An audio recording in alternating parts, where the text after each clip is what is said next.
علیکم ورحمت الله وبرکاتہ. محترم زمانم هدایت الله دی.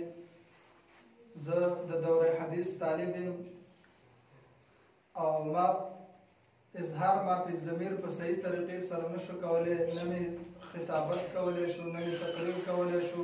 بیا زما یو ملګري زما رهنمایي وکړه او ما ته یې د حضرت مولانا مفتی کریم اختر اورکزی صاحب پته راکړه چې زه هغې ته راورسېدم او ما دلته په 10 روزه کورس کې په ښایسته طریقې سره او په ښایسته انداز سره د تقریر او خطابت زده کړو او اظهار ما په ضمیر مې زده کړو او زما یره او ججک هغه چې کومه په سټیج باندې وه، کومه د خطابت په وخت کې وه، کومه د تقریر په وخت کې وه، هغه الله پاک په 10 ورځو کې ډېره په اسانه طریقې سره او په ښایسته انداز سره ختمه کړله. محترمو، دلته موږ په دې 10 ورځې کورس کې څه زده کړل، د سټیج یره هم زده کړه چې سټیج یره څنګه ختمیږي او تقریر موضوع څنګه تیاریږي. او بیا استاد محترم بیا وفرمایل چې په دې وخت کې د تقریر او د خطابت څومره ضرورت دی او علماو طلباو ته.